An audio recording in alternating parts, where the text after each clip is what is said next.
No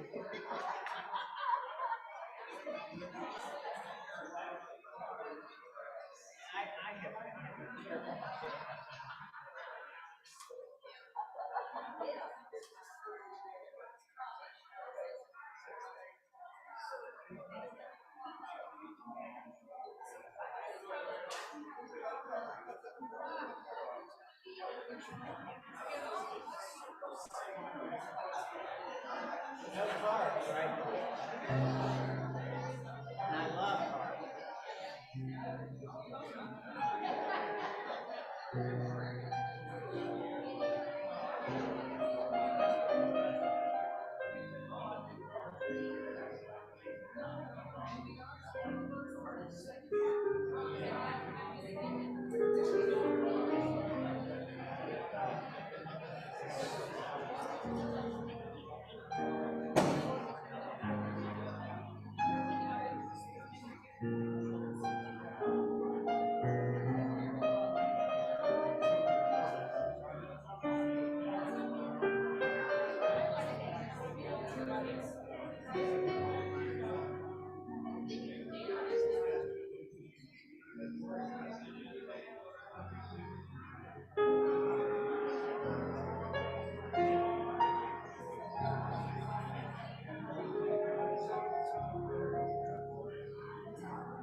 Sounded like somebody was watching the game. It's Peggy, Dan, you know how she is.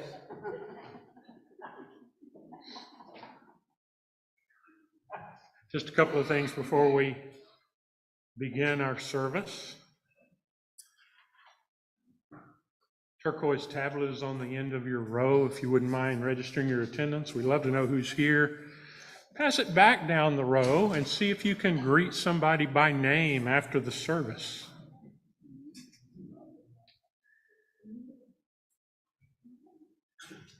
Pretty close after the end of this service. I think we're going to give folks a chance to escape, but we're going to have a congregational meeting right after the service. Won't take but a second. It's to fill what? Just before the benediction. Oh, in that case, you're trapped. I'm sorry. Yeah. Sorry, yeah. You're stuck. You're stuck. Now, it's not going to take very long. It's to fill an empty seat on what we call our session, which is our administrative board. Won't take but a sec.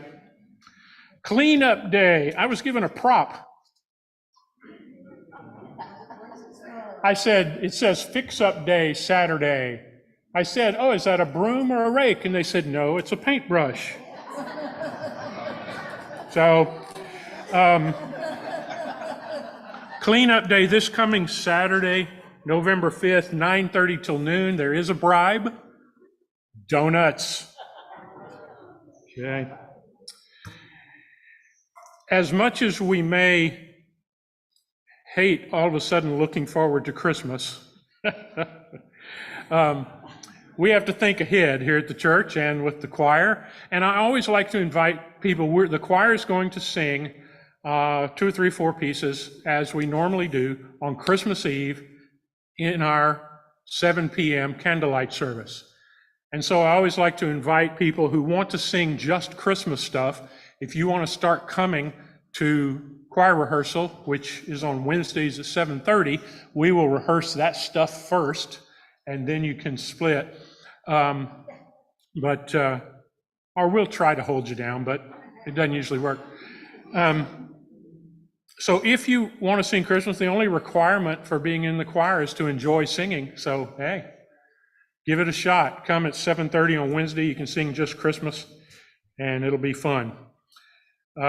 There's an announcement in your announcement sheet that you should have been handed about Evensong, but I think it's incorrect.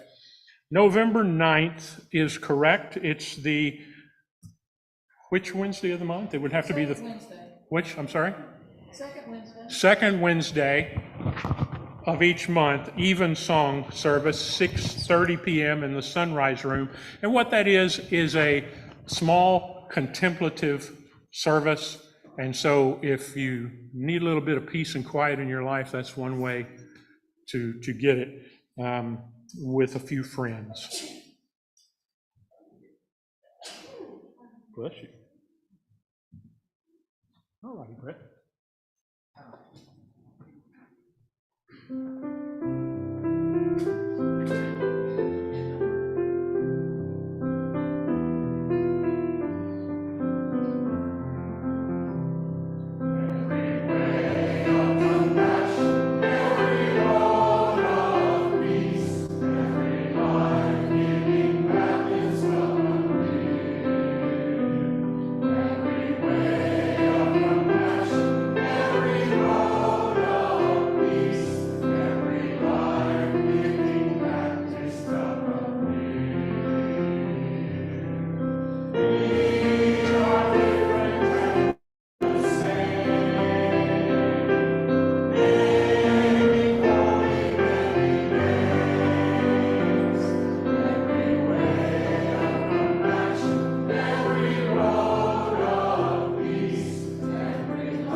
Well, good morning. Can you hear me?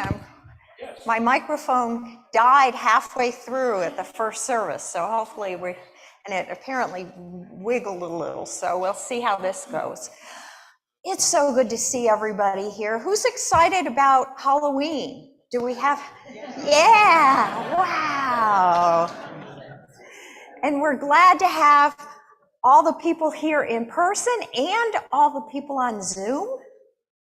Hey, everybody. Good to see you. Well, we're glad you're here, and we hope that you feel like you can be yourself here, like you've been welcomed, and when you leave, that you truly would like to come back. We'll be welcoming new members next week and the following week right after church. So if anybody has any interest in joining the church, it's pretty painless, then just let us know, let me know. And again, thank you for being here.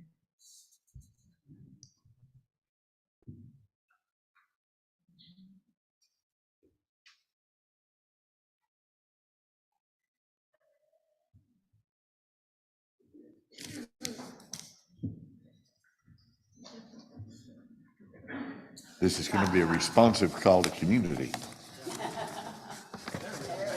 And if you would join me in it. Happy are we when our treasures cannot be quantified. Happy are we when our knowledge is tempered by mystery.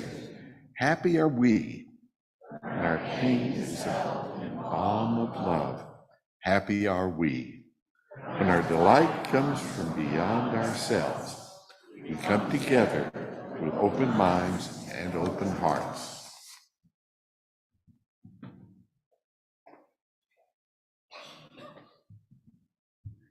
A quick word about our song. This is the Sunday that is closest to All Saints' Day and Day of the Dead, and we remember those who have gone before us, and we will be doing that in the service as well. But the reason I mention it for the song is, I want to tell you that you are all saints, by the way. Does that come as a surprise at all?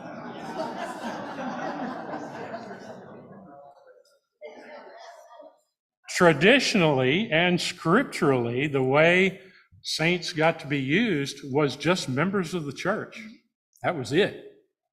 So you are all saints. And so some saints have gone before us on whose shoulders we stand, and we remember them. This song, Remembering Again, talks about that, and it was written by Eileen Dunn. She wrote the words to this, and so we remember her fondly. For those of you who don't know, she was associate minister here and died a few years back. And so we honor her and remember her as we sing. Please rise as you're able.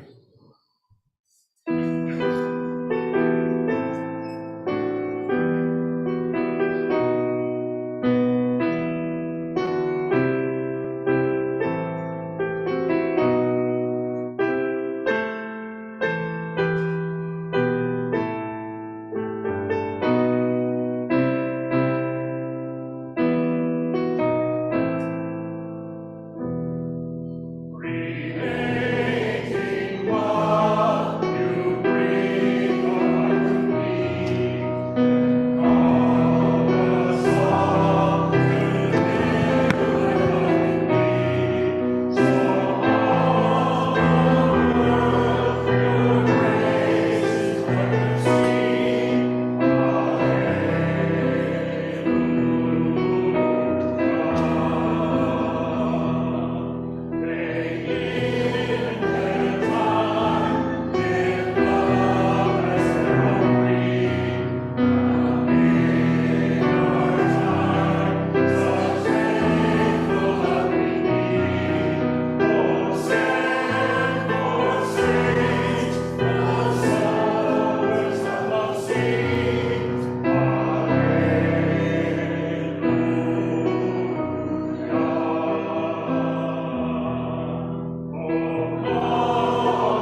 there it goes. And I don't know about you, but I often wonder what Jack and Hortense are thinking about. And I look forward to hearing about that today. And if anyone coming through sees any food along the side, please bring that up and put it in the baskets for our friends who are challenged with food. I see. I'll come get a little more, yeah. There we go. I got it.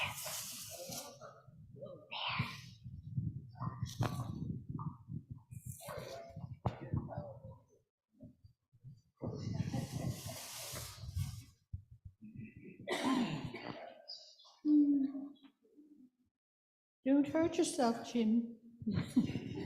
Don't hurt yourself. Hello, everyone. Hello, hello, hello, hello, hello. Oh, good to see you all. Good morning, Jack. How are you today? I'm great, I'm great. Hey, let me show you something I learned. Oh, okay, Jack. What did you learn? I'm gonna show you. Are you ready? Well, I think so. What are you going to do? Well, I can't tell you, I have to show you. Are you ready? Yes, I'm ready. Just a second, let me get ready. I have to concentrate. Concentrate. Yeah, don't say anything to me while I concentrate. Are you still concentrating? I ask you not to say anything. Now I have to start over. Oh dear, I'm sorry. But we really need to have our lesson. Can you concentrate for a shorter time? No, that's probably easier anyway. All right, just a second. Oh, heck, I can't concentrate. Well, I'll just show you. Are you ready? Yes, I'm ready. Okay, watch. Hi-ya! Oh, dear. Did you see that? It was pretty fast. That was a karate chop. Watch, I'll do it again. Hi-ya! Pretty good, huh? I'm learning karate. Jack, how are you learning karate? Well, Mr. Monkey. Mr. Monkey? Mr. Monkey doesn't know karate. Jack? Mr. Monkey isn't charging you for karate lessons, is he? Oh, no. He just loaned me a movie. He lent you a movie? Yeah, I told him I wanted to learn karate, and he said to watch this movie that he loaned me, and boy, is it good. It's got hi-yas all through it. Hi-ya! See, I learned it pretty good. Oh, my. Well, Jack, why are you learning karate? Well, to defend myself, of course. Defend yourself from what? Well, I'm a little embarrassed about it, but there's this tomcat that lives across the field from me, and he's been making fun of me, but I'll show him the next time he laughs. Hi-ya! Oh my. Jack, what has he been doing? Has he hit you? No, he hadn't hit me. He calls me names. He like, hey, long ears, or here comes Fluffy Tail.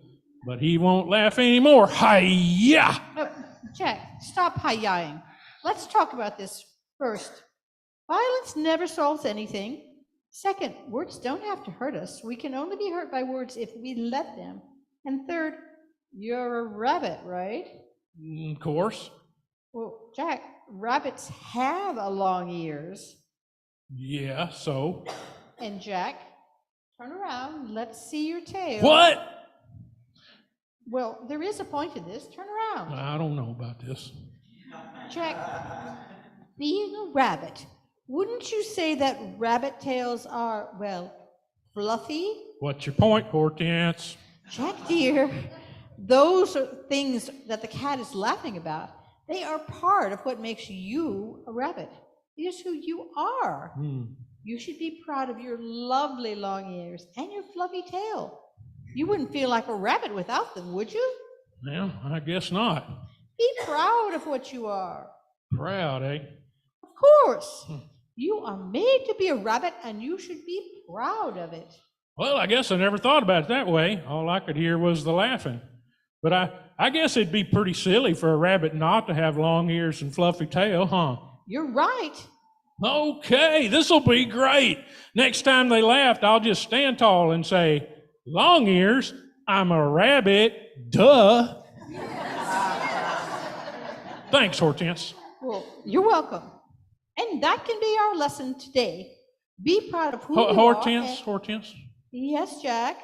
do you really think my ears are lovely? Of course I do, Jack, and I like your fluffy tail too. No, doggies, okay. As I was saying, we can all be proud of who we are and be thankful that we are all different and no one is exactly like us. Good lesson. All right. Thanks for All coming right, down, everybody. Thanks a lot. Bye-bye, see you next time. Bye-bye.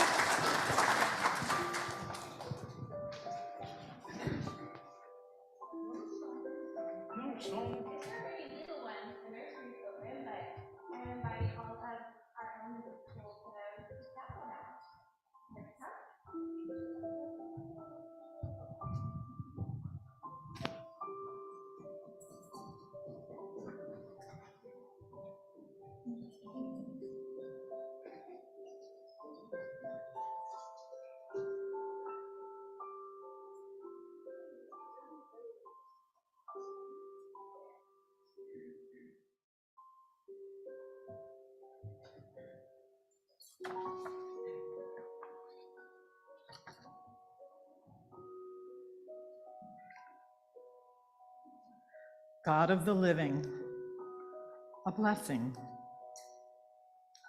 When the wall between the worlds is too firm, too close, when it seems all solidity and sharp edges, when every morning you wake as if flattened against it, its forbidding presence fairly pressing the breath from you all over again. Then may you be given a glimpse of how weak the wall and how strong what stirs on the other side, breathing with you and blessing you still. Forever bound to you, but freeing you into this living, into this world so much wider than you ever knew.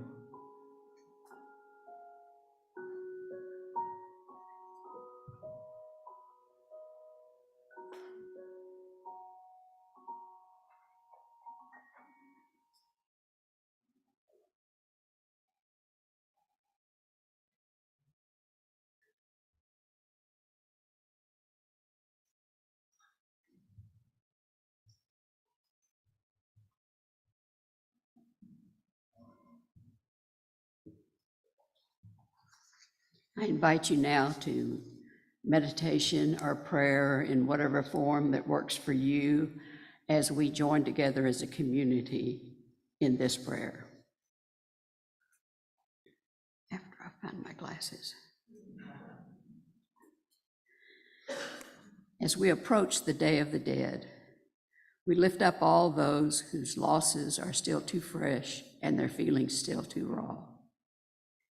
May they be consoled by the sure knowledge that they are loved and that this community is here to support and sustain them if they need us.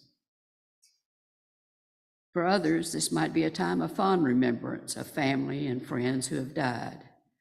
May their memories, which may bring some sadness, also bring comfort and joy. And I share with you the remembrance from our community. Frank, Susie, Kathy, Julie, Jeannie, Carol, and Joe. We give voice to our concerns for people here in Austin and everywhere else who are hungry and have no food. We are grateful for all of our volunteers who have worked very hard this week to begin to stock our pantry for our next food pantry day. We worry about our children today who struggle to find at least one adult who cares deeply about them. And we applaud all those families and individuals who embrace all the children in their lives and the friends of those and the friends of those children who, with love and compassion and acceptance. These are hard times for many who struggle with issues of the body, mind, or spirit. It's a time when deep depression can sink in for some. Others may be dealing with new or ongoing health issues that may cause great concern and affect their ability to do all the things they wish they could do. Some are seeking to rid their lives of addiction problems or other problems that are keeping them from being the loving people they were created to be. For all the people dealing with issues that affect their ability to live life to the fullest, we wish to offer hope and grace and love. In our own community, we especially remember all those facing new and difficult times in their lives. Bob has asked for prayers for his friend Charissa, who is hospitalized this last week. We have a friend with a new breast cancer diagnosis and a family of a son who died after an overdose, and many others that are recovering from surgery. We hope that in the midst of their turmoil and losses, they can find moments of peace, acceptance, and love. We also lift up all those people that are suffering from violence and hate, and the people that are expressing that against others in our one human family.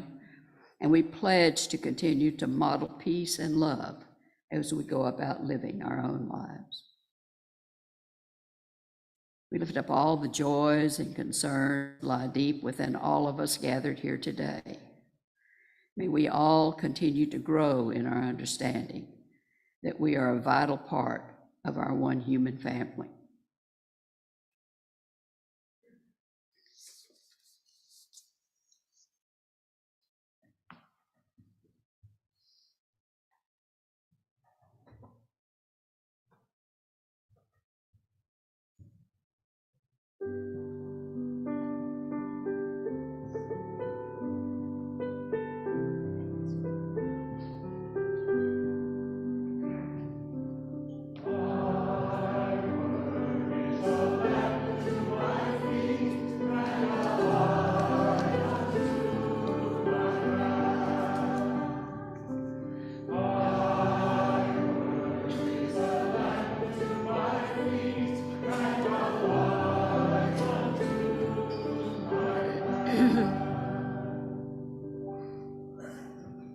The scripture today comes from the Sermon on the Mount, which is Matthew 5 through 7, and we'll be reading Matthew 7, 7 through 11.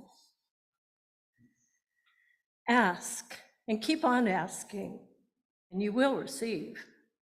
Seek and keep on seeking, and you will find. Knock and keep on knocking, and the door will be open to you. For the one who keeps asking receives, and the one who keeps seeking finds, and the one who keeps on knocking enters. Is there anyone among you who would hand your daughter a stone when she asks for bread? Would one of you hand your son a snake when he asks for fish? If you, with all your faults, know how to give your children what is good, how much more will your God in heaven give good things to those who ask?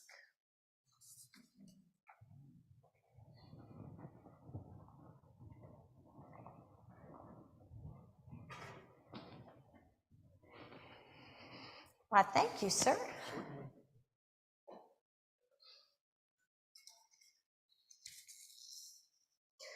Well, the good news is that this is the 5th Sunday of Jim Rigby's study break, and he will be back next week. I think about 2 or 3 weeks ago, Jim Taylor was preaching, and he said, well, there seems to be a theme about all the sermons.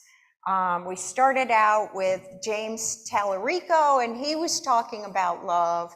And then Erica talked so beautifully about love. And then Jim talked about love. And last week, Babs talked about love. So I guess I have no choice. Tomorrow is Halloween. And the next day is the Day of the Dead. And it's the time of the year that we focus on the unknown, on death, on those we love who have passed on. Is there anyone here who is certain about what happens after we die? Darn. I kind of feel like Jack. I was hoping somebody would say they did, and I'd say, oh, you can preach the sermon. Because today, that's what I'd like to talk about. What happens after we die, and the spoiler alert is that I'm not any more certain than you are. I suspect I know what Pastor Jim would say about this topic, because I've heard him say it. He said, somehow we return to the love that created us. But the more important thing is that in this life, we find a way to manifest that love. And so I checked it out by email with him, and he said, yeah, that's okay. And while I agree with him, it's not easy for me to just suspend thinking about what happens after we die. And maybe it isn't for you either. But before we start, I want to encourage each of you to name and claim what you believe about death and what happens or doesn't happen after death. This is not a sermon that is meant in any way to convince you of anything. Rather, it's a sermon that's meant for you to hear what my journey has been on thinking about this as I've progressed in my life. And maybe some of that will be helpful. The traditional framework has been to look at the Bible, and especially to look in the Christian framework at the Gospel of John and what it says on that subject. And it says that Jesus died and that he actually came back. When I was a teenager, our Sunday school class visited what we called other religions.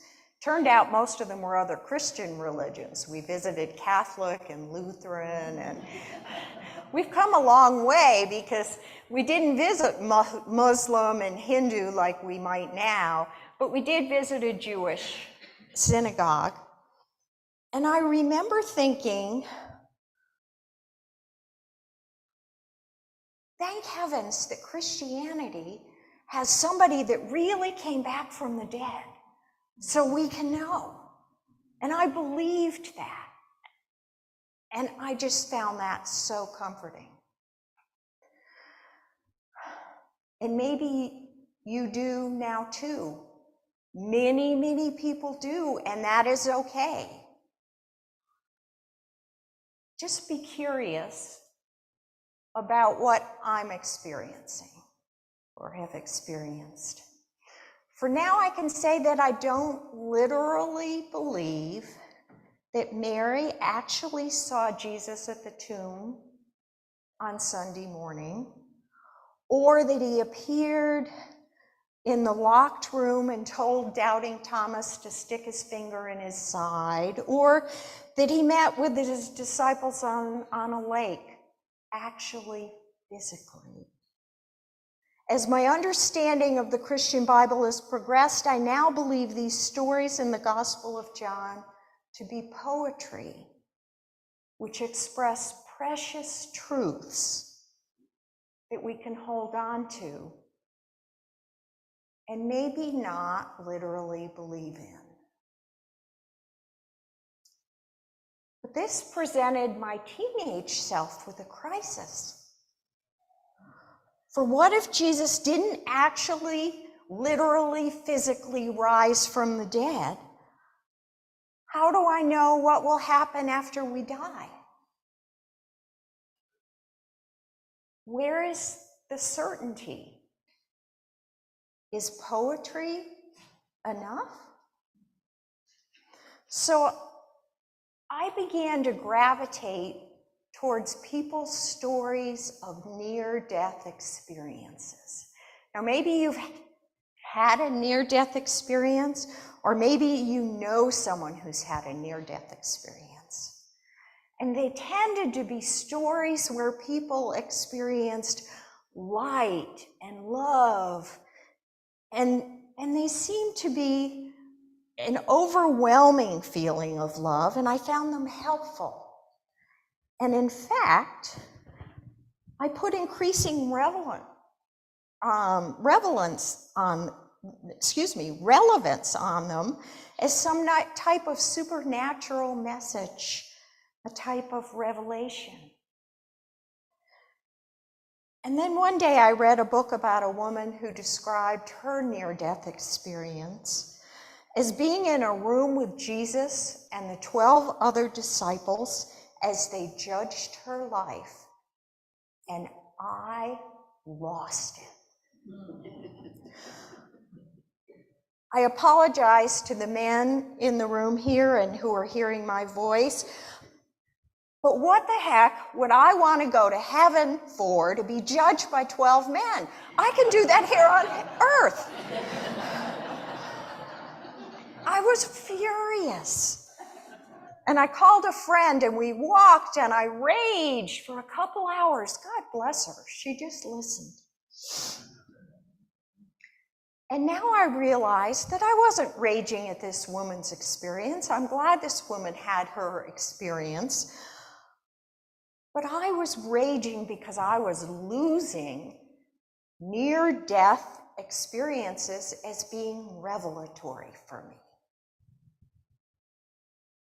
And since then, it seemed to me that near-death experiences are tailored to each individual person.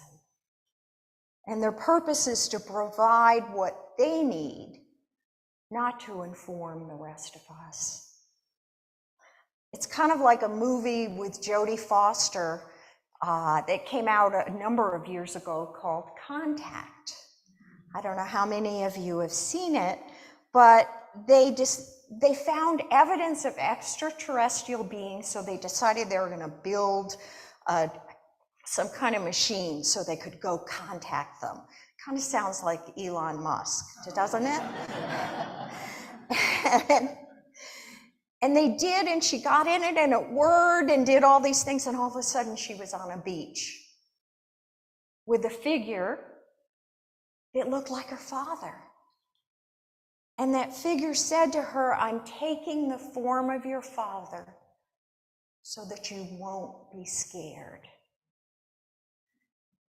Maybe near-death experiences take the forms that comfort us so that we won't be scared. However, I venture to guess that most of us sitting here have not had a near-death experience. So, if the Bible isn't always helpful, and near-death experiences aren't always helpful, where do we go to figure out what we believe about death? Week after week, Jim talks about trusting your own experience of God as love and looking within for revelation. Not looking to what he tells us or the Bible necessarily tells us or what someone else, some political figure says. Maybe that's how we can proceed. But I'm also going to double back to the Bible here. Because the Bible can point us in directions that are helpful if we're discriminating about how we read it. There's much in the book of John about life after death. But John was the last of the 4 Gospels written, maybe 30 years after the death of Jesus. My son is roughly 30.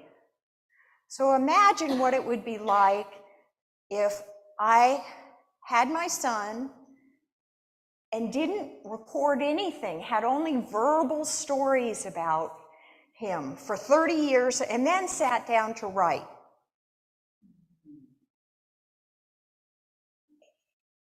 Just imagine what that writing would be like. Taking this into consideration, a group of scholars called the Jesus Seminar tried to evaluate all of our Gospels and figure out how likely it was that Jesus actually said all the things that are said that he said in them.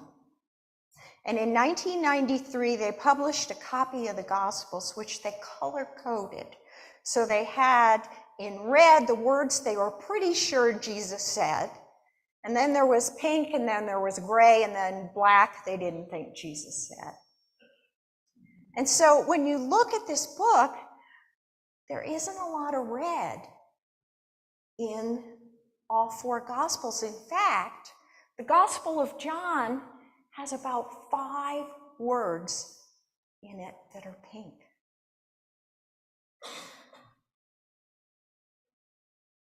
So they didn't believe that he actually said much of that afterlife stuff that's in the Gospel of John, although it's tremendously comforting. You know, I go ahead and I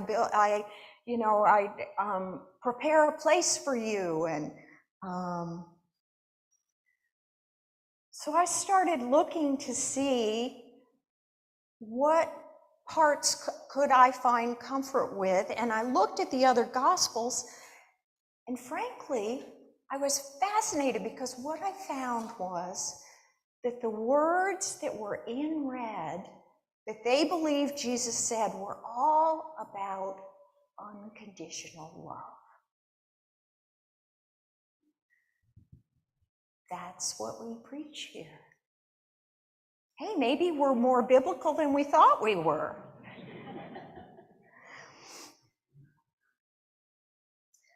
And so I found our scripture reading, I actually found 2 stories, one in the book of Matthew and one in the book of Luke, that talk about unconditional love that were in red or pink in both of these Gospels. Ask and keep asking, and you will receive. Seek and keep seeking, and you will find. Knock and keep knocking, and the door will be opened. For the one who keeps asking receives, and the one who keeps seeking finds, and the one who keeps knocking enters. Is there any among you who would hand your daughter a stone when they ask for bread, or your son a snake when he asked for a fish? If you, with all your faults, know how to give your children what is good, how much more will the Holy Parent give good things to those who ask? What I love about this passage is that it talks about something that we have experienced. It talks about parenting, something that we can relate to, we can go within and say, yes, we felt parental love in some way.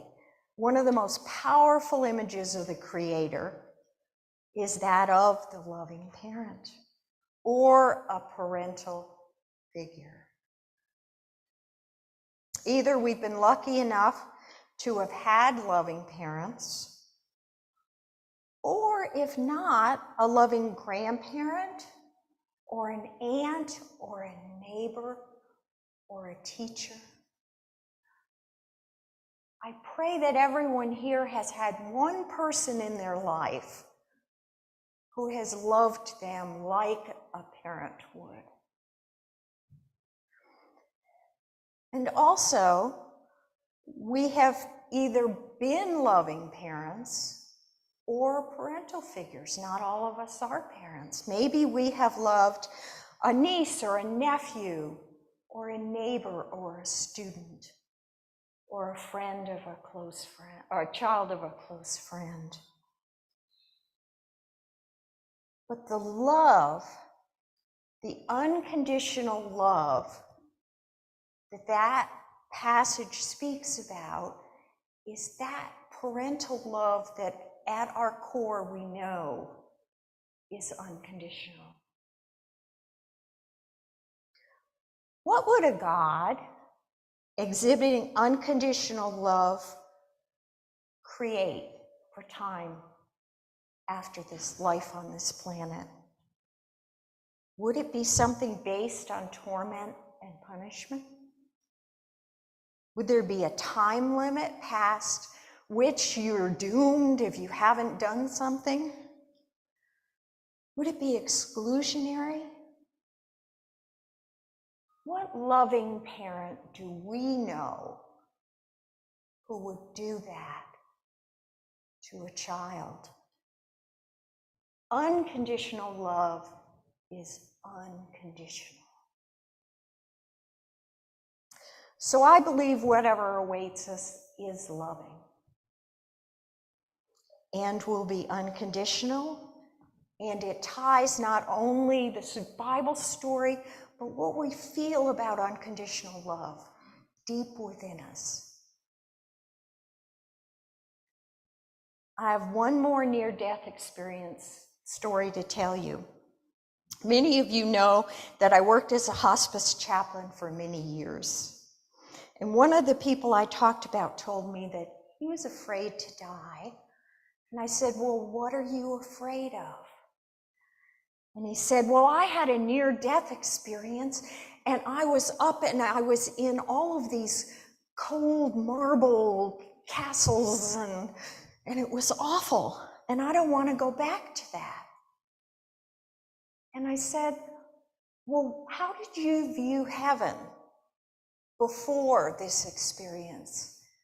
And he said, that's what I thought heaven was big marble castles. And I said, well, maybe the gift of this near-death experience is that now you can reframe what you believe about heaven. What would you like heaven to look like? And his face lit up. And he said, oh, I'd like it to be full of light and full of love and full of laughter. And I said, well, could you imagine heaven like that? And he said, I think so. I didn't have the pleasure of seeing him again. He died before our next scheduled visit. But I hope that his experience of passing over was full of love and full of light and full of laughter. And I hope that, because as a loving parent, that's what I would have given him.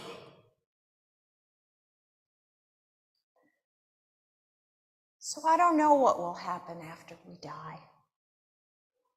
But I do believe that somehow we go back to the love that we came from. And one of my personal truest experiences of love is that of being a parent and my love for my children. And I trust the love that we will fold into will be even so much more than that love that I feel for my family. And because we have experienced unconditional love, we don't need to be afraid of the afterlife. When we pass over, we'll be welcomed with love, just as our loved ones were. And this is my thoughts on this passage. And now we'll take a minute for you to reflect on your thoughts. And again, this is only my thoughts, and it's not meant to convince you of anything other than what you believe.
The song that we're going to sing is not in a traditional hymn format. It's more like what are called scripture songs, or some of you may be familiar with Taizé style songs.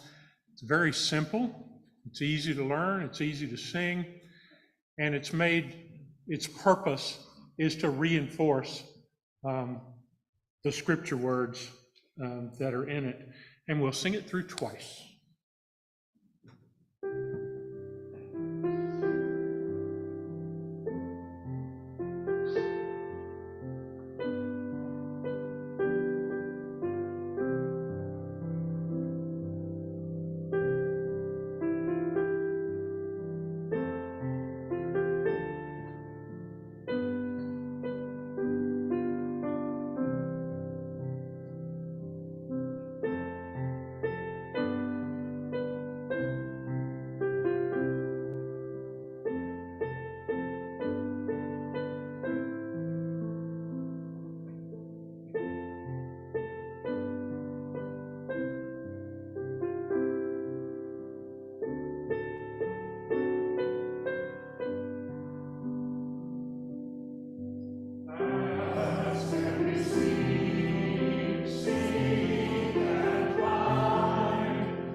Good morning.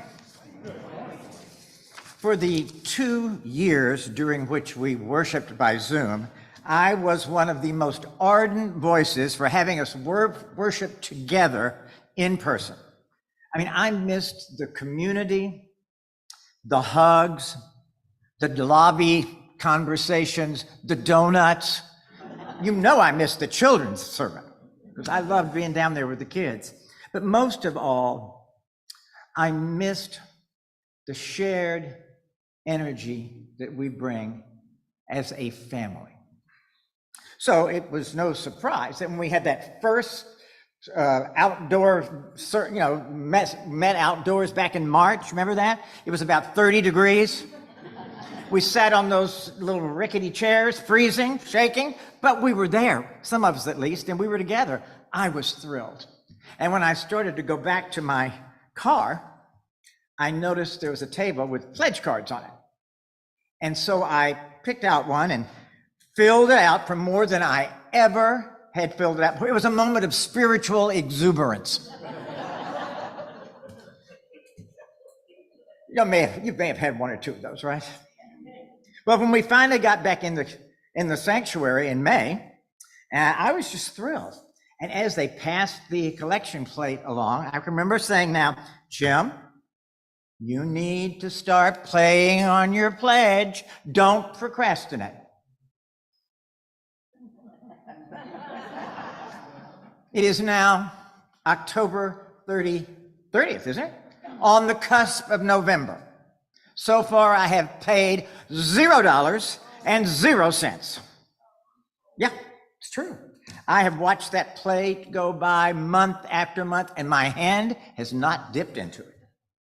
Now, I am sure that I am the only one in the congregation who faces a procrastination paralysis.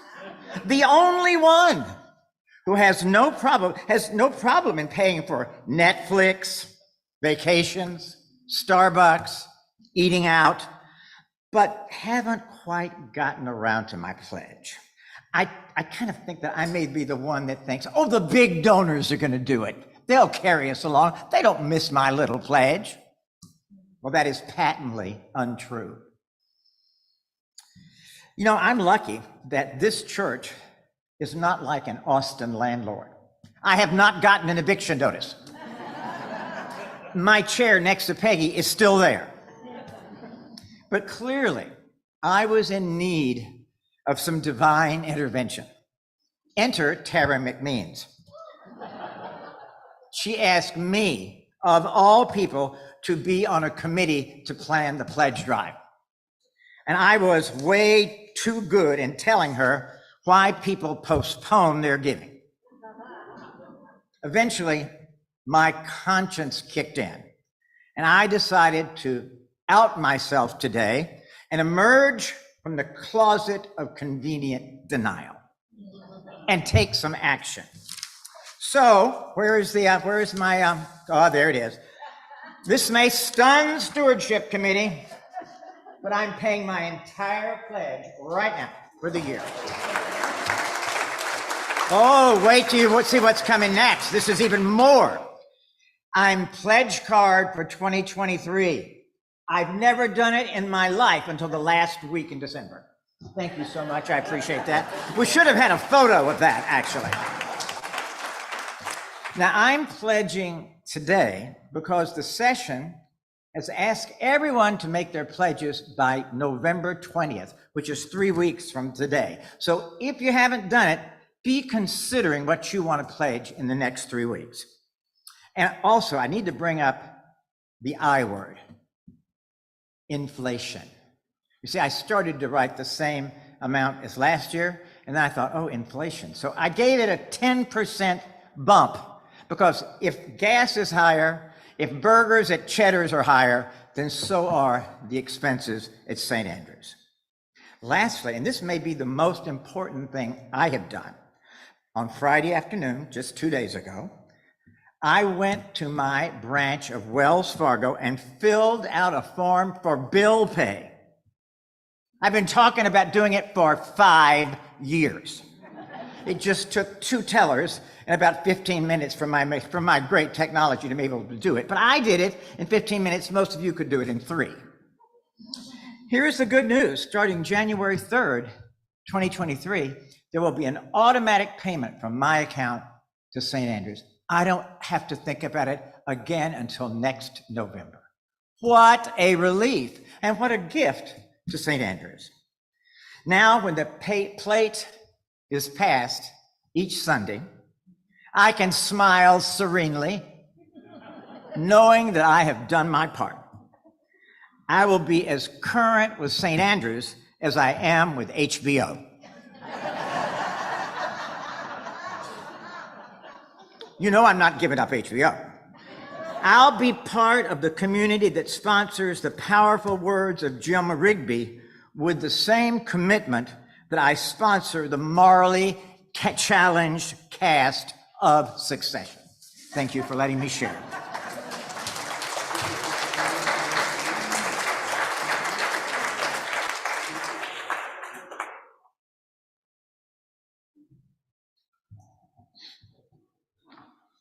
I can hear a mentor of mine saying, go and do likewise, but only the good parts.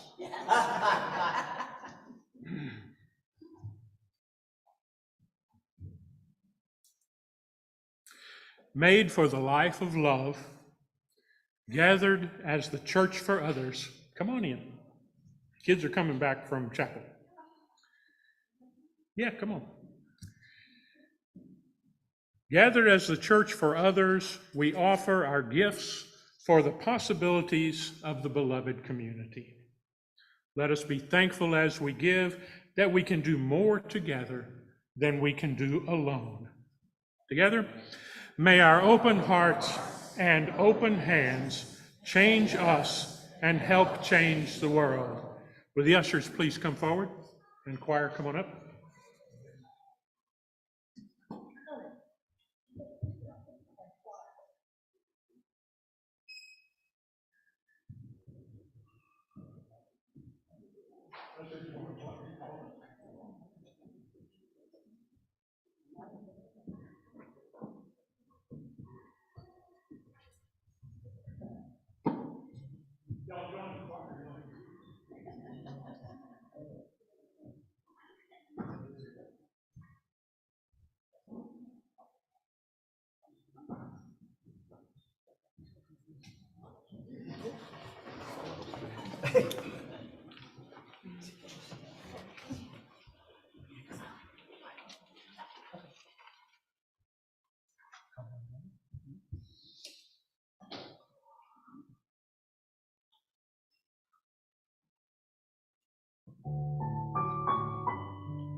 We're going to take the closing hymn. Yes. We're very organized here at St. Andrews. We plan things very carefully and keep everyone informed on what's going on. Organized religion, you're in the right place. We're going to take a moment to call our congregational meeting to order, and the requirements in the Presbyterian tradition is that we open that meeting with prayer. So our prayer is a prayer of gratitude that we have 12 people willing to step into the leadership role of our session. May they continue to express unconditional love as they make all the decisions required for us to continue to be the church in our world. Amen. So I will ask the clerk if we have a quorum, then we may proceed. The purpose of this meeting is to fill the unexpired term for a session member who had to retire before her session 3-year term was over. And we have, is someone from the nominating committee here to present that person? Steve. And you don't need my box, but you can have it anyway.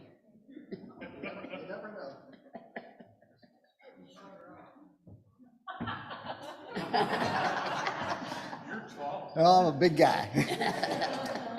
So we've had our congregational meeting and we've filled the positions, and then one came empty again or vacant.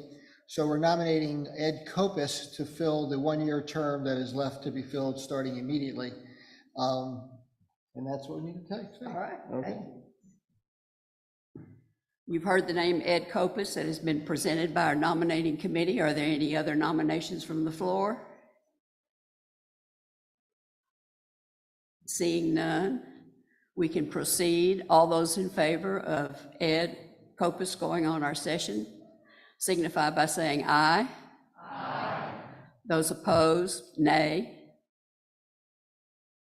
The ayes have it, and we have an additional person on our session, and that's all we had to do in our congregational meeting. It's also required to be closed in a prayer, so my prayer is, it is good. Amen.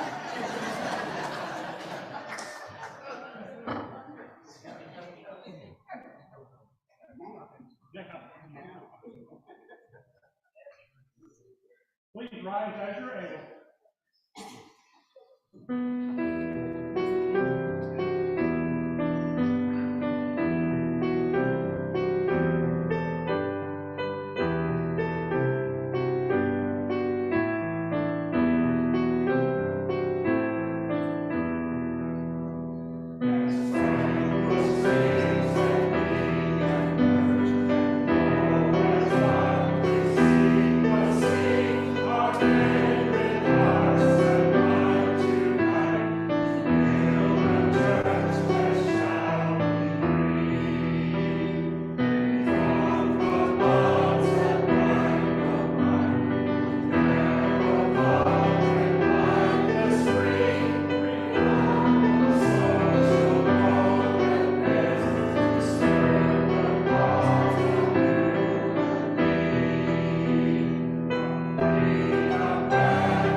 You can. Come on, now. So I just want to say Go that, ahead and use the microphone. just want to invite everybody today after the service to hear Chito Bella. He's going to be here. There's a light lunch provided in the mission area, lobby, and we just have a informal conversation with Cheeto. If you have any questions about immigration, you wonder what's going on at the border, please come. Thank you. And he's an immigration lawyer, so he'll have the answers to your questions. We also have our remembrance candle lit on the table over there. And as is our tradition, if you want to light a candle for anyone who you have lost through, who has passed over through this past year or at any point, please walk over and light a candle. And now, may you go out knowing that this is a place where we can bring questions. Questions about how we're dealing with grief, questions about what happens after life, and that we can talk together and support each other and be supported by the unconditional love that is within us and all around us. And may that love, who has a creator portion and a redeemer portion that returns us to ourselves when we seem to lose ourselves, and a unity portion, may that spirit of love go with us now and forever. Amen. Amen.